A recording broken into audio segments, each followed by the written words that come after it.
The clock on the bulkhead had a second hand that moved like it resented being watched. It swept, paused. No, it didn't pause. It only felt that way when you stared too hard, when you held your breath and tried to measure the distance between one tick and the next, as if the gap itself contained an answer. Somewhere in the room a pencil scratched, stopped, scratched again, not writing anything important, just keeping the hand busy. A man at the far end of the table rolled a coin along his knuckles, the soft click of metal against skin repeating with the steadiness of a small engine.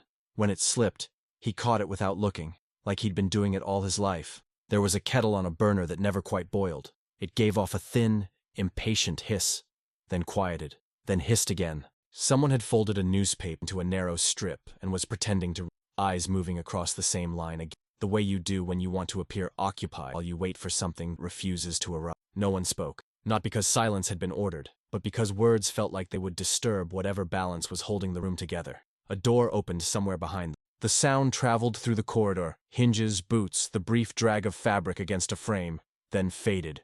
No one turned. A door opening meant nothing. Doors opened all day. Men walked in and out. Messages came and went. The world continued. The air smelled of cold tobacco and damp wool. It had the heavy, lived-in odor of a place that had been occupied too long by people who couldn't go home.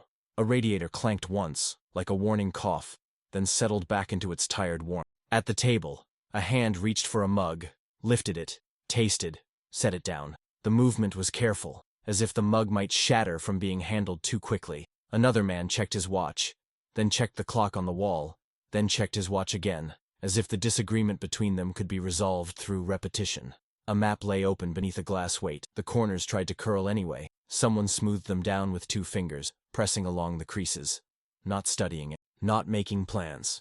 Just flattening what wanted to rise. Far away, beyond the walls, there was a sound that might have been wind, or it might have been something else. It came in low and steady, and if you listened long enough, you could convince yourself it was ordinary. You could convince yourself it had always been there. The telephone sat in the center of the room like a small animal holding its breath. It didn't ring.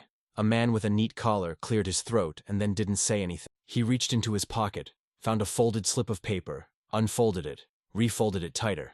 He did it twice more, shrinking it into a stiff square. When he realized what he was doing, he put it away again, embarrassed by the nervousness of his own hands. Somebody laughed softly, one quick breath of sound, at something that hadn't been said.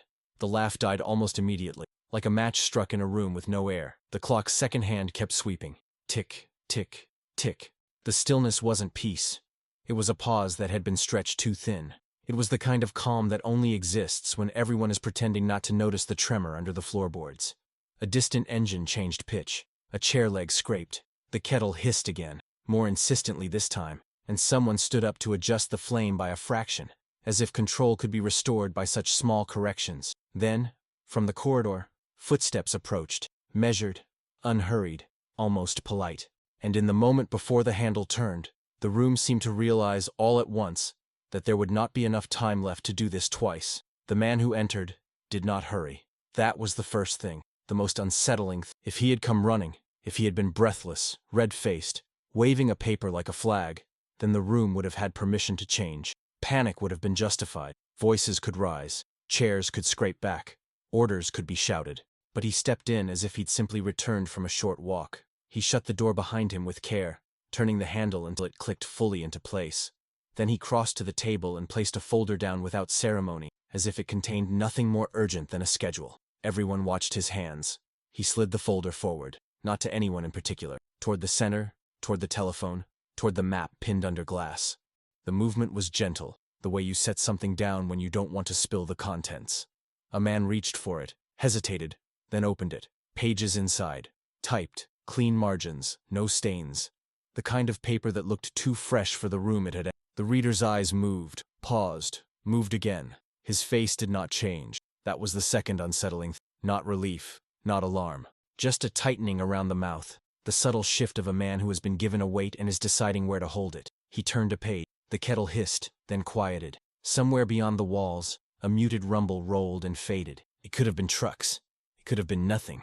The man at the end of the table resumed rolling his coin. Click, click, click. When it slipped, he caught it and kept going. The repetition made the room feel almost normal again, like a ritual that could keep the world from changing if performed correctly. The reader cleared his throat. Still no call? He asked. But it wasn't really a question. It was a way to put words in the air, to test whether speaking would break something. No call, someone answered. The telephone remained silent, heavy and patient. A second man leaned forward, elbows on the table, as if posture could communicate readiness. "What's the latest?" he said.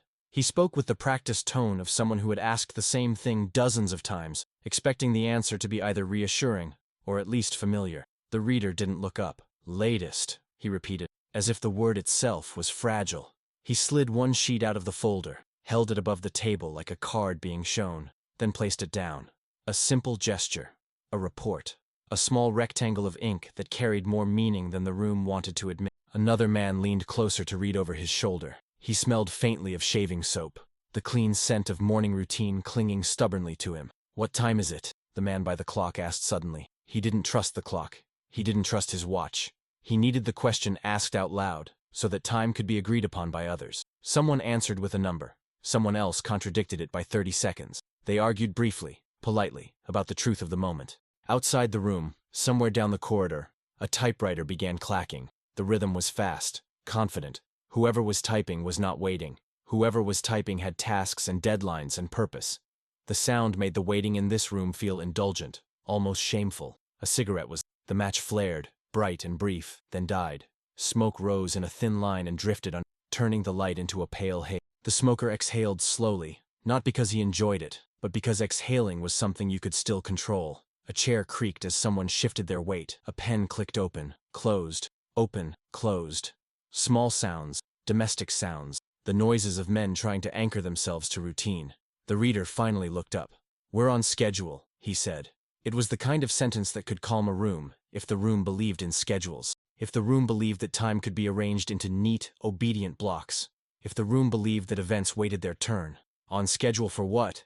a voice asked before anyone could stop it. The question came out sharper than intended, the edge of it slicing through the practiced calm. A moment of silence followed, as if the room had been caught telling a lie. The reader's gaze flicked toward the map under glass. The map was marked with fine lines and careful notations, all of them pressed flat and orderly. It looked like control. He tapped the paper once with his finger, a soft sound. "For the next step," he said. No one asked what the next step was. They all knew there was always a next step. That was how you survived, by focusing on steps, not clicks. A man near the window stood and adjusted the blackout curtain by a fraction, narrowing a slit of light that had appeared at the edge. He smoothed the fabric, then smoothed it again, more for his hands than for the curtain. Outside, the day existed, but it was filtered and muted, allowed into the room only in cautious amounts. Someone poured tea. The liquid made a faint, comforting sound against the cup. It smelled warm, almost sweet. For a second, the room could pretend it was a room like any other, where men gathered to work and drink and argue over minutes. But the tea was too hot to drink. It sat untouched. The man who had brought the folder remained standing, hands clasped behind his back. He stared at a point on the wall, not at the people. He looked like someone waiting to be dismissed, someone trained not to show emotion in front of men who would punish him for. "What about the delay?" someone asked. Again, the words slipped out. "Too honest." The reader hesitated. It was small, but everyone saw it. "The delay is being managed," he said. "Being managed, like a leak, like a fire contained behind a door, like a thing that could be held in place if enough hands pressed against it." The clock continued. The second hand resented being watched. Tick, tick, tick. A faint vibration ran through the table, subtle enough that it could be imagined. Perhaps it was just a truck passing outside. Perhaps it was the building settling. Perhaps it was the world shifting its weight. The telephone remained silent, and in that silence, the room made a quiet agreement without saying it. If the call came now, there might still be choices. If it came later, there might only be motion. The kettle hissed again, like it had been waiting for permission to boil. No one gave it. Time stretched, thin and stubborn, as the final stretch continued, long enough for everyone to keep pretending they weren't already too close. The first irregularity arrived disguised as a correction. A junior officer stepped into the room with a clipboard held tight against his chest, as if hugging it could keep its contents from spilling. He stopped just inside the doorway, waiting to be noticed. When no one spoke, he cleared his throat. "Sir," he said softly. The reader looked up, not irritated, not alarmed, just attentive in the way of someone who has trained himself to absorb information without reacting to. "There's been a minor adjustment," the officer continued. He used the word carefully, like a cushion placed over something sharp. A recalibration. Nothing outside expected variance. Expected variance. Another phrase that sounded safer when spoken aloud. He handed over the clipboard. The reader scanned it quickly this time, faster than before. His eyes no longer lingering on lines but skimming, hunting for something that might break the pattern. When he finished, he nodded once and handed it back. "Thank you," he said. The officer hesitated, as if waiting for another question that didn't come. Then he turned and left, closing the door with the same careful click as the man before him. The room exhaled. Someone laughed under their breath. "Always something," he said, shaking as if the universe were a clumsy clerk who kept making small, forgivable errors. Another man leaned back in his chair. "That's why we build margins, so nothing ever goes exactly wrong." The word wrong hung in the air longer than intended. The man by the window glanced at the curtain again. He didn't touch it this time. He just looked, checking the edge, confirming that nothing had changed. At the table, fingers traced familiar paths, along the rim of a mug, over the edge of a paper, across the smooth face of a watch. These movements had become unconscious rituals, the physical proof that time was still passing normally, that bodies still obeyed habits learned long before this room existed. A distant voice crackled faintly through a wall-mounted speaker. It wasn't loud enough to make out words, just tone, calm, professional, the kind of voice that delivered information without burdening the listener with its consequence. The reader tilted his head, listening, then dismissed it with a wave of his hand. "Background traffic," he said. "Routine chatter." No one disagreed. Another report arrived 10 minutes later, or perhaps 12. Time had begun to lose its sharp edges. The man delivering it apologized for interrupting, even though interruption was his job. He pointed to a single line, a small notation buried in the middle of a... "This wasn't here before," he said. The reader adjusted his glasses and looked. He frowned, just slightly, then smiled. "Of course it wasn't," he said. "It's been updated." Updated was safer than change. The man nodded, relieved to have his concern folded neatly back into order. He left quickly, as if afraid that staying too long might draw attention to the fact that something had, in fact, shifted. The coin kept rolling. Click, click, click. A man at the far end of the table began telling a story about a train delay from years ago, how an entire schedule had been thrown off by a single frozen switch. He told it like a joke, exaggerating the inconvenience, drawing laughter from the other. The story had a beginning and an end. In the story, everything eventually moved again. Someone poured fresh tea and this time took a sip. He winced at the heat, then smiled, satisfied. Proof of life, proof of normalcy. Outside, the low rumble returned, closer now, more sustained. The sound vibrated faintly through the glass weight on the map, making it hum for a brief second. A few heads turned. "What was that?" someone asked. "Construction," another answered immediately, too quickly. "They've been working on the road for weeks." No one remembered seeing any construction. The telephone shifted slightly as the table vibrated, then settled back into place. It did not ring. A runner appeared at the door, younger than the others, his uniform still stiff, his eyes alert. He held a message envelope but didn't step forward until waved in. "Sir," he said, handing it over. "From communications." The reader opened it. "Read." Folded the paper neatly and slipped it into his pocket instead of placing it on the table. "Anything?" someone asked. "Confirmation," he replied. "Nothing unexpected." The word unexpected had begun to lose meaning. The clock ticked. The second hand swept, resentful and tireless. In the corner of the room, a light flickered once, then stabilized. No one mentioned it. Another vibration passed through the floor, stronger this time. A cup rattled against its saucer. The sound was small but sharp, like a warning bell struck too lightly to be taken seriously. "Building's old," someone muttered. "Feels everything." "Yes," another said. "It always has." The map under glass seemed unchanged, but one of its corners had curled again, lifting just enough to cast a thin shadow. No one noticed. The reader checked his watch, then the clock, then his watch again. For the first time, the times matched exactly. "Good," he said quietly. "Good, because alignment meant order, because agreement meant stability, because if time itself could be trusted, then everything else could follow." Outside the room, footsteps quickened. Voices overlapped briefly, then separated. Somewhere, a door slammed. Inside, the men continued to talk about manageable delays, updated figures, acceptable margins. They spoke of contingencies that existed only on paper, of safeguards that had not yet been tested. They did not speak of the pattern forming beneath their words. They did not speak of the way small corrections were beginning to stack, one on top of another, leaning quietly toward a direction no one wanted to name. The final stretch continued, and with every ignored sign, it narrowed. Still wide enough to walk through calmly, still narrow enough that soon, without noticing, no one would be able to turn around. Time began to behave differently, though no one said so. The clock was still moving, the second hand still circling with its familiar resentment, but the space between moments felt compressed, as if the room itself were quietly tightening. Conversations shortened, pauses lengthened, words were chosen with more care, not because anyone felt urgency, but because something about speaking too freely now felt unwise. A man stood at the map again, not to study it, just to stand near. His presence there suggested vigilance without committing to action. He rested his palm lightly on the glass, feeling the faint vibration that never quite stopped. When it grew stronger, he told himself it was only his pulse. "Communications window is still open," someone said, glancing toward the telephone. The statement sounded reassuring, even though no one had asked. "Yes," the reader replied. "Plenty of room." Room, another comforting word. It implied space, options, movement. It implied that nothing had closed yet. A message came through the speaker this time, clearer than before. A calm voice, clipped and efficient, relayed information in measured phrases, coordinates, readings, confirmations. The reader listened with his head slightly tilted, absorbing each word, placing it into a mental structure that had been built over weeks, months, longer. When the transmission ended, he nodded once. "All consistent," he said. Consistent with what was never stated. A chair scraped back as someone stood.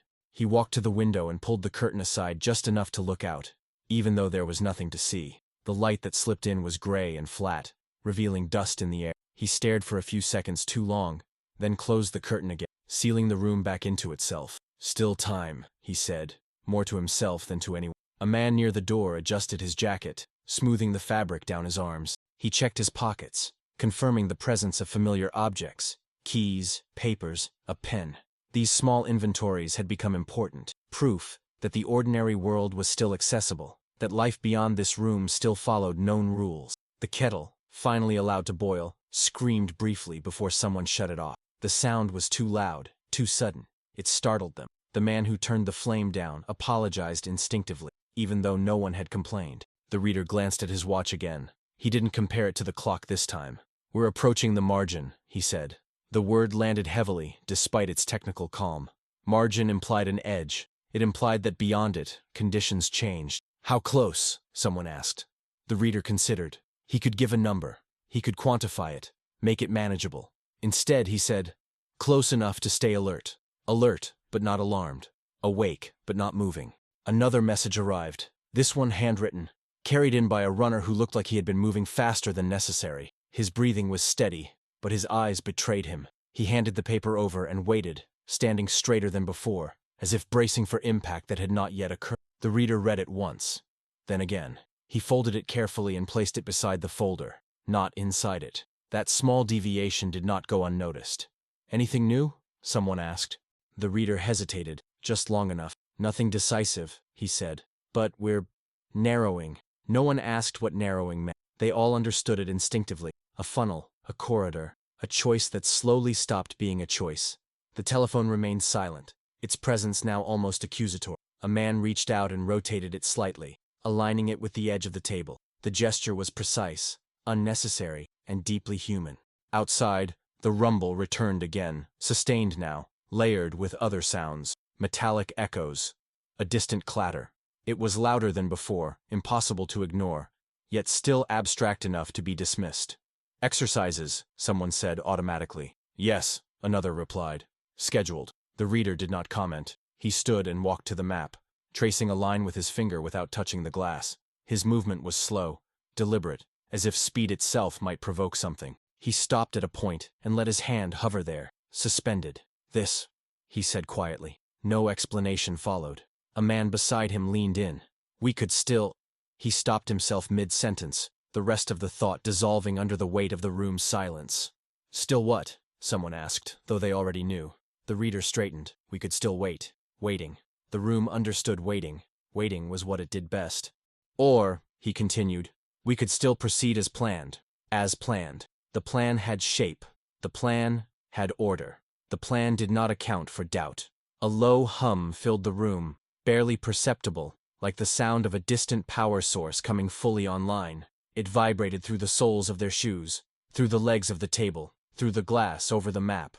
The man by the door swallowed. "We're running out of buffer," he said before he could stop himself. The reader met his eyes. Not with anger, with something closer to resignation. "Yes," he said. "That's what buffers are." The clock ticked louder now, or perhaps they were simply listening harder.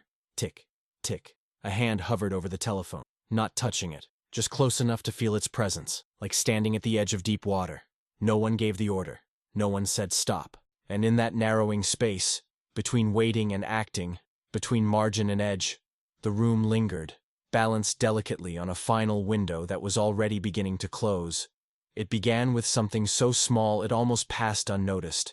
A switch was flipped in a room no one here could see, not dramatically, not ceremoniously, just a finger pressing plastic and metal until resistance gave way. Somewhere, a light changed color. Somewhere, a needle settled into a new position. In this room, the effect was delayed. The hum deepened, thickened, becoming less a sound than a presence.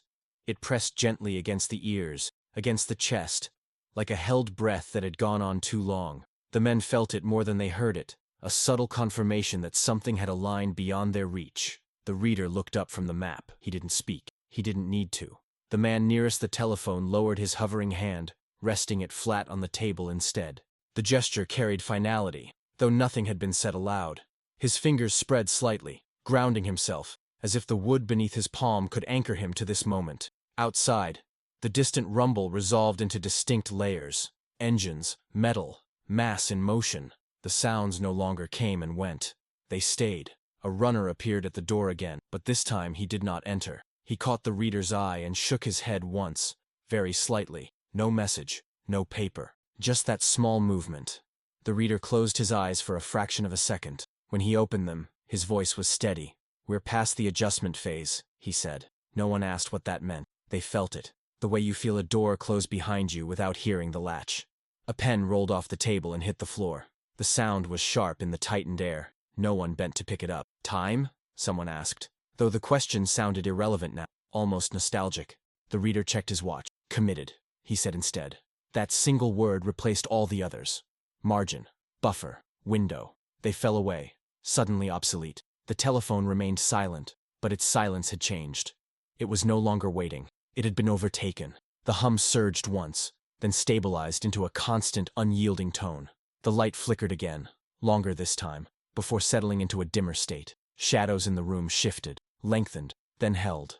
A man laughed softly, the sound breaking before it fully formed. "That's that." No one corrected him. The reader gathered the papers on the table, aligning their edges with unnecessary precision. When he reached the folded note in his pocket, he hesitated, then left it there. Some things no longer needed to be placed on the table to be acknowledged. He looked around the room, meeting each pair of eyes in turn, not seeking approval, not assigning blame, simply recognizing presence. "Maintain position," he said. Maintain, not change, not act, just remain where they were, suspended in the consequence of a decision that had already occurred elsewhere. The building vibrated more strongly now, a deep, continuous tremor that made the cups rattle and the glass weight hum against the map. The curled corner finally flattened itself under the pressure, erased without human touch. Someone whispered a name. It might have been a place. It might have been a person. The sound was swallowed immediately by the hum. The clock kept ticking, but the second hand felt decorative now, a relic of a time when seconds could still matter. No one moved toward the door. No one reached for the phone. They had crossed it, not with a shout or a signal, but with a quiet, irreversible alignment of systems and silence. The point of no return passed without ceremony, leaving the room exactly as it had been, except now, there was nothing left to wait for. The room settled into a silence that felt heavier than any sound that had come before. Not the expectant silence of waiting, not the careful quiet of men holding their breath, but a deeper stillness, the kind that arrives after a question has already been answered elsewhere. No one spoke. Even the small rituals stopped. The coin lay still on the table. The pen remained on the floor where it had fallen. The kettle, forgotten, cooled on the burner without complaint. Smoke from the last cigarette thinned and vanished into the dim light, leaving the air clearer and somehow harder to breathe. The hum remained. It was steady now, unwavering, woven into the walls, the floor, the bones of the building itself. It no longer suggested motion. It suggested inevitability, like gravity, like tide. A man shifted his weight, then froze, as if the movement itself had been a mistake. Another rested his hand against the back of a chair, not to move it, just to feel something solid beneath his fingers. Wood. Familiar. Real. The reader stood motionless by the map. His shadow stretched long across it, distorting the careful lines beneath the glass. He did not try to correct it. The map no longer required accuracy. Somewhere far away, a sound rose briefly, thin, distant, almost delicate, then disappeared. It might have been a signal. It might have been nothing at all. No one asked. The clock ticked. Tick, tick. Each sound landed separately now, no longer part of a rhythm, but individual markers, as if time itself had begun placing stones instead of flowing. A man near the wall closed his eyes, just for a second. When he opened them again, there was no visible change, but something in his posture had softened, the way it does when resistance finally gives way to acceptance. The telephone sat untouched, its cord coiled neatly, its receiver perfectly aligned. It would not ring in time to matter. Everyone in the room understood this without needing to name it. Outside, the vibrations grew more pronounced, then steadied, then held, an immense presence settling into its path. The building responded with a low creak, a sound like an old structure adjusting to a weight it could no longer avoid. Breathing became noticeable. One breath, another, slow, controlled, as if speed might provoke something. The reader lowered his hand from. "We wait," he said quietly. Not because waiting would change anything, because waiting was all that remained. No one disagreed, no one moved. Chairs stayed where feet remained planted. Eyes fixed on nothing in particular, on walls, on shadows, on the thin line of light beneath the door. The hum deepened by a fraction. The clock advanced another second. Somewhere beyond the reach of this room, momentum continued, blind and committed, already beyond any voice that might have called out. Inside, everything held, and time, paused at the edge of its own breath, refused to move forward. The silence did not break, it thickened. The hum beneath the floor was still there, but it had faded into something almost internal, like blood moving through the body, no longer noticed unless you focused on it. The building no longer trembled, it accepted. Whatever force had been approaching had found its path, and now it moved with the certainty of something that would not need to correct itself again. No one checked the clock anymore. The second hand continued its resentful sweep, but it was no longer being measured. Seconds had lost their usefulness. They passed without ceremony, without consequence, like droplets falling into a sea that had already risen too high to mark them. A man cleared his throat, then stopped himself. The sound felt too large. Another shifted his stance, adjusting his feet until they were evenly placed, as if symmetry could restore balance. A chair creaked faintly under someone's weight, then went still again. The reader remained where he was, eyes forward, posture unchanged. His face was calm, not peaceful, but resolved in the way of someone who has exhausted every internal argument and found none of them capable of changing what comes next. The map lay untouched now. Its lines, once the center of attention, had become artifacts, representation without influence. The glass over it reflected the overhead light, a pale rectangle hovering above terrain that no longer needed interpretation. Outside the room, there were no footsteps, no voices, no messages. Whatever coordination still existed had moved beyond the reach of hallways and doors. The room had been left behind, not abandoned, but surpassed. A man near the door rested his forehead briefly against the cool surface of the wall. Just a moment, just enough to feel temperature, texture, reality. When he straightened, he did not look at anyone else. Breathing slowed further, not out of calm, but out of instinct. The body's quiet attempt to take up less space, to draw less attention, as if that might matter. The telephone remained untouched. Its presence was no longer a promise or a threat.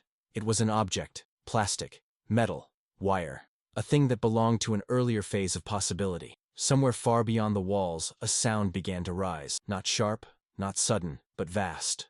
Too large to be identified, too distant to be localized. It was felt rather than heard. A pressure change that settled into the air and stayed there, like a held note that never resolves.